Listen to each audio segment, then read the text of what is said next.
Hi everyone, welcome back to the channel. इस video में हम फोर्क के बारे में जानेंगे।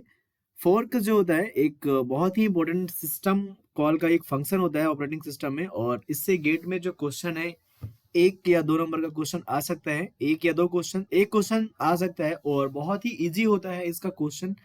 आप इजिली 1 से 2 मिनट में इसको सॉल्व कर सकते हैं। बस थोड़ा सा ट्रिकी होता है, लॉजिकल होता है, वो आज जानेंगे हम कैसे क्वेश्चन आते हैं। गेट के प्रीवियस ईयर क्वेश्चन भी करेंगे और कॉन्सेप्ट भी समझेंगे। उसके पहले यदि आप चैनल पे नए हैं तो चैनल को सब्सक्राइब कर लेंगे, क्योंकि ये चैनल आपकी गेट जर्नी में बहुत ज़्यादा हेल्पफुल हो सकता है और पीएसयू जर्नी में।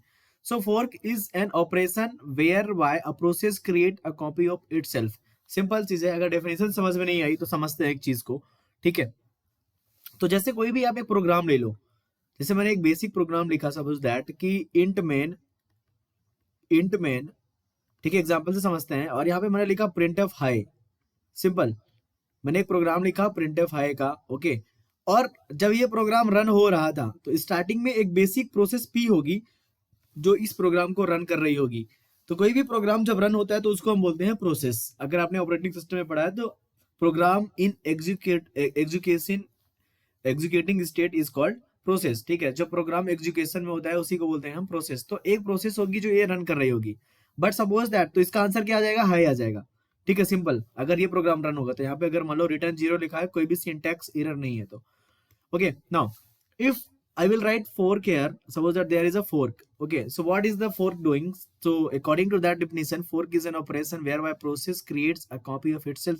Then what it will do, fork will create a copy of the process. Okay, so at starting process p was running till int main process p हमारा क्या हो रहा था? रन हो रहा था। जैसे ये ब्रैकेट ओपन हुआ, यहाँ पे फोर्क को हमने कॉल किया तो p क्या करेगा?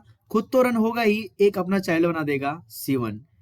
तो जब भी हम फोर्क रन करते हैं तो फोर्क से एक खुद प्रोसेस तो रन होगा ही, साथ में पैरेलल में एक उसका चाइल्ड बन जाएगा। उसको बोल, इस फोर्क का ये पूरा क्या है? वर्किंग है। तो जब भी फोर्क रन होता है तो एक पेरेंट खुद तो रन होगा, साथ में एक बच्चा अपना बना देगा, छोटा सा एक चाइल्ड बना देगा। ओके, नाउ सो अगर, ठीक है, दो चीजें बनेगी, एक पेरेंट बनेगा, एक चाइल्ड बनेगा। Now this will return something. So अगर ये चीज बनी है तो इसको एक पॉजिटिव नंबर मिलेगा, that is process ID. Okay, और इसके चाइल्ड को मिलता है 0। तो जनरली हम इसको 1 मानते हैं, इसको 0 मानते हैं। तो पी जब दो चीजें बनाएगा, जब फोर्क रन होगा तो एक तो खुद रन होगा ही, दूसरा चाइल्ड बनाएगा, और पेरेंट जो खुद था उसको 1 मिलता है और इसको 0 मिलता है।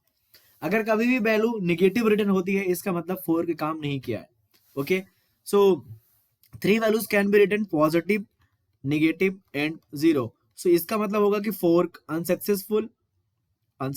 इसका मतलब होगा कि चाइल्ड बना है, चाइल्ड की आईडी हो गई चाइल्ड वाले के लिए, और ये हो गया तुम्हारा पेरेंट के लिए।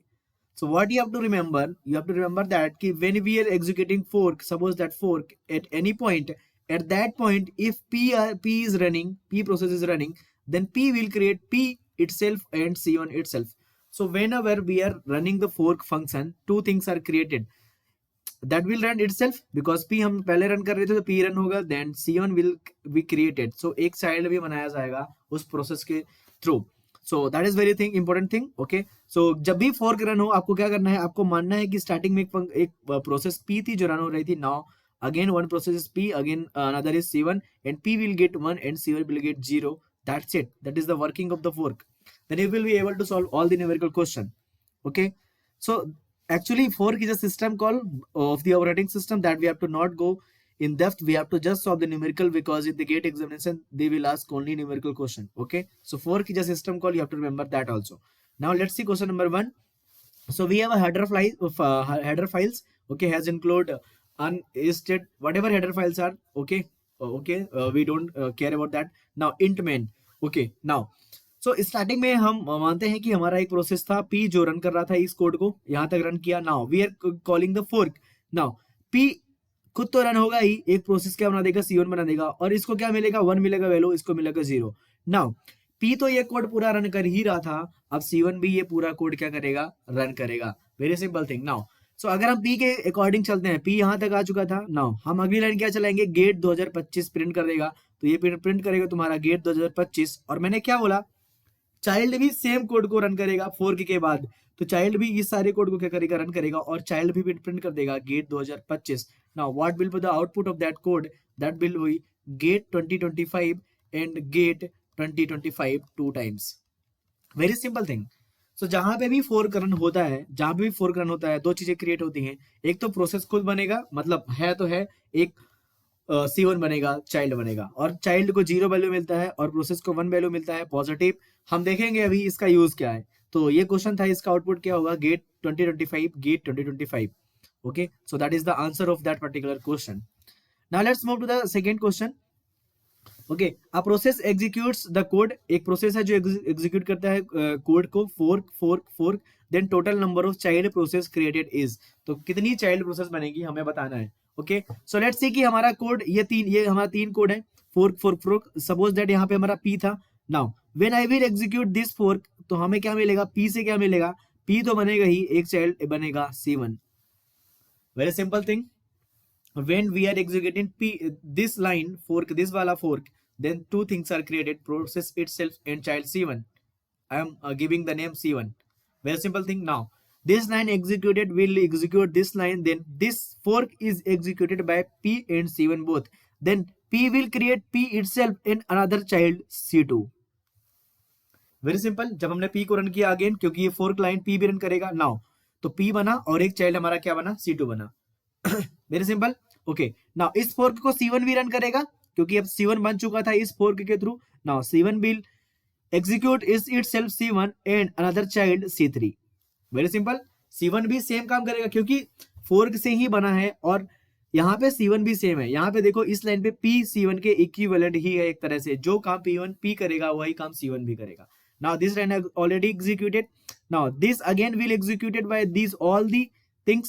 Now this will execute P again, C4, C2, C5, this C1, C6, C3, C7.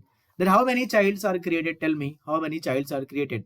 So I have given numbering like that. We have to not count, just see the highest number, that is 7. So I can say that 7 child has been created. You can count also C2, C4, C2, C5, C1, C6, C3, C7. So C1 to C7, 7 childs are created. That's very simple thing. Now, so that is the funda of the fork function call. But you have to not remember. I will tell one idea, that if suppose that there is a fork, okay, and there is a fork, again there is a fork, n times, then number of child process are 2 power n minus 1. Very simple thing. So in above question, in the last question, you can see that we have executed fork 3 times, then answer will become 2 power 3 minus 1, that is 8 minus 1, that is 7 answer. So whenever you have a consecutive fork, then you can solve like this. Okay, so ये समझ में आ गया होगा कि कैसे simple question है. Okay, सो fork में कोई भी डाउट नहीं रहेगा, और गेट में अगर क्वेश्चन आता है तो आप कर सकते हैं easily. Now let's solve question number 3 without any delay. Then again, these are the header files. Int main, suppose that here P. Okay, now we have a if fork and or fork. We have two things, if fork or fork. Okay, so tell me one thing, what is the meaning of this if A or B? इसका मतलब ये होता है, यदि A true हो या B true हो, या दोनों ट्रू हो, कोई दिक्कत नहीं है. सपोज दैट A का वैल्यू, सपोज दैट ऐसा लिखा हुआ है, मैंने ऐसा लिखा हुआ है एक कोड का, मुझे आप सिंपल आंसर दो. x इज इक्वल टू 0 है, और मैं बोलता हूं इफ A और B then x is equal to 2. So tell me one thing कि हम इस चीज को कैसे एग्जीक्यूट करते हैं. या सिंपल मैं इफ का एग्जांपल लेता हूं, अगर इफ का एग्जांपल ही ले लेता हूं तो will get all the things. If A और B, सपोज दैट मैं A इज इक्वल टू 0 लेता हूं, B इज इक्वल टू 0 लेता हूं. सो A और B का मतलब होता है या तो A ट्रू हो, या तो B ट्रू हो, या तो दोनों ट्रू हो. At least one should be true, then that will give answer true. Now here A is 0, B is 0. Suppose that we are executing from here, तो A हमारा 0 हो गया. Now A 0 हो गया, हमें B को चेक करने की जरूरत है. Yes, क्योंकि हमें at least 1 लाना है. हमने इसके बाद भी एग्जीक्यूट किया और B को 0 चेक किया. तो अगर A 0 होता है तो हम और के बाद वाली भी कंडीशन चेक करते हैं कि क्या पता B हमारा 1 हो जाए. So we'll check all the things. Now take another example. A is equal to 1, B is equal to 0. Okay, B कुछ भी मान लो, चलो B कुछ भी मान लो, X don't care. Now if A क्या हो गया, 1 हो गया. अगर तुम्हारा A 1 हो गया, मतलब एटलीस्ट 1 कंडीशन ट्रू मिल गई, will not execute this line. तो और के बाद वाला पार्ट हम एग्जीक्यूट नहीं करेंगे, इसे बोलते हैं शॉर्ट सर्किटिंग। अगर शॉर्ट स्विचिंग या सर्किटिंग बोलते हैं सी प्रोग्रामिंग में, अगर आपने पढ़ा हो। तो अगर मेरा और के पहले वाला ही कंडीशन ट्रू हो जाता है, विल नॉट एग्जीक्यूट और के बाद वाला condition. This is very important thing, and if you will get this, you will get this one also. Okay, so I'm erasing this one. Let's see this fork wala question. This is the whole funda of the fork. Okay, now so here p we are executed now. If fork, then according to this fork, suppose that I am writing here if fork or fork. Okay, so when I will execute this fork number 1, fork number 2, fork number 3, when I will execute first fork, so p is executed, then p will create p and c1, and we know that कि इसको value 0 मिलता है और इसको value कितना मिलता है, 1 मिलता है। बच्चे को, चाइल्ड को वैल्यू 0 मिलता है, पेरेंट्स को ज्यादा मिलता है, 1 मिलता है। That's very simple funda to remember. Okay, now so when p return to 1, this will get 1, this will get 0. Okay, so this is fork number 1 actually I am writing here. Okay, तो हम इस वाले जब block को run करेंगे, इस वाले block को, तो इसका वैल्यू कितना है, p का 1 है, इसका वैल्यू कितना हो गया, 1 हो गया। क्या तुम इस प्रोसेस के लिए ये वाला फोर्क रन करोगे, कंडीशन चेक करोगे? अभी हमने क्या किया, ये वाला फोर्क रन किया, p से p बनाया, c1 बनाया, p को 1 मिला, चाइल्ड को 0 मिला। अब इस फोर्क को जब हम रन कर चुके हैं, अब हमें ये वाला फोर्क रन करना है, लेकिन हम चेक करेंगे यहाँ पे मुझे एक ट्रू मिला क्या, तो इस p के थ्रू हमें 1 मिला, 1 मतलब ट्रू। तो क्या ये वाला p इस वाले फोर्क को रन करेगा और के बाद वाली कंडीशन को चेक करेगा? नो, क्योंकि ऑलरेडी एटलीस्ट 1 1 हमें मिल चुका है। Then this fork will not execute to fork number 2। समझ रहे हो? So this fork will not, this p will not execute next fork, but come to c1, c1 get 0, तो यहाँ पे वैल्यू कितनी हो गई, 0 हो गई। इस वाले फोर्क पे वैल्यू 0 हो गई, c1 को क्या मिली, वैल्यू 0 मिली। तो हमें नहीं पता ये वाला फोर्क हमें और के पहले क्या मिल गया, 0 मिल गया। तो और के बाद हमें क्या चाहिए, एटलीस्ट 1 चाहिए, तो हमें चेक करना पड़ेगा कि 0 है कि 1।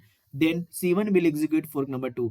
सो fork number 1 this executed, and fork number 2 only c1 will execute, that is c1 and that is c2, and this will get 1 because this is the parent for now c1 is now parent for c2, so this will get 1, this will get 0. Simple thing, very very simple thing. Now so p has not executed, this one has not executed this line. Why? Because already p got 1 true, and according to the short circuiting or switching, if first part of the or condition is true, we have to not jump into the second condition. तुम्हें second condition में जाने की जरूरत ही नहीं थी। Very simple thing. So only c1, क्योंकि c1 की value क्या मिली थी, 0 मिली थी, हम c1 पे जाएंगे सेकंड पार्ट पे, और ये हमारा कोड अभी तक चल चुका है। Now this line will execute, ये लाइन सभी एग्जीक्यूट करेंगे, जो भी इसके अंदर जाएंगे, आई एम सेइंग दैट ये इफ ब्लॉक है, इफ ब्लॉक के अंदर जो भी जाएंगे, तो ये तो कंडीशन ट्रू ही कर चुका था, इसलिए अंदर गया था, तो ये बनाएगा p, और एक प्रोसेस बनाएगा तुम्हारा क्या, c3 मान लो। तो इफ वाले के अंदर जो ब्लॉक के अंदर है, कौन कौन जाएगा, जिसको वैल्यू क्या मिली हो, ट्रू मिली हो, वही जाएगा। तो p को तो ट्रू मिली थी, तभी तो ये वाला ब्लॉक नहीं रन किया था हमने, तो p को ट्रू मिली तो p हो गया, और ये क्या हो गया तुम्हारा, c3 हो गया। सिंपल चीज, बहुत ही सिंपल। नाउ दिस विल गेट, क्योंकि c1 की यहाँ पे देखो वैल्यू क्या मिली थी, 0, यहाँ पे वैल्यू 1 मिल चुकी है, तो ये वाला वैल्यू भी अंदर जाएगा, और ये वाला भी अंदर जाके c1 बनाएगा और c4 बनाएगा। नाउ c2 को वैल्यू अगेन 0 मिली, तो यहाँ पे भी 0 मिली थी, यहाँ पे भी 0 मिली थी, then this will not jump into this fork call, directly this will jump to here. So how many process are there? So you can see that clearly, you can see that कि p will print this, c3 will print this, c1 will print, c4 will print, but this will also print, because हमें अंदर नहीं गए, लेकिन this will also print. So 5 times get 2025 will print 5 times. तो तुम्हें समझ में आया ना, c2 को हमने अंदर एग्जीक्यूट क्यों नहीं किया, क्योंकि c1 की वैल्यू 0 थी, तब हमने इस वाले के लिए चेक किया था। अब c2 की वैल्यू भी 0 है, मतलब ये कंडीशन फॉल्स हो गई, तो अंदर नहीं जाएंगे, डायरेक्ट बाहर जाएंगे। जिसके लिए कंडीशन ट्रू हुई है, किसके लिए, इसके 1 के लिए और इसके 1 के लिए, तो अंदर गए, फोर्क को अगेन एग्जीक्यूट किया, then answer will come to 5 times. तो बहुत ही सिंपल चीज हो गई है फॉर्क आपके लिए। Okay, so that is all about the fork. I think आपको समझ में आ गया होगा फॉर्क की वर्किंग कैसे होती है। मैंने सोचा कि एक वीडियो बनाई जाए फॉर्क पे। अगर स्टिल कोई डाउट है तो आप ग्रुप में डाउट पूछ सकते हैं, ग्रुप का लिंक आपको डिस्क्रिप्शन या पहले कमेंट में मिल जाएगा। और चैनल में पहली बार थे तो सब्सक्राइब कर सकते हैं, लाइक कर सकते हैं, वीडियो पसंद आई हो तो दोस्तों के साथ शेयर कर सकते हैं। ओके, और इसका ये जो पीडीएफ है, आपको लिंक आपको डिस्क्रिप्शन में मिल रही होगी टेलीग्राम चैनल की, वहां पे मिल जाएगी। Okay, thanks for watching.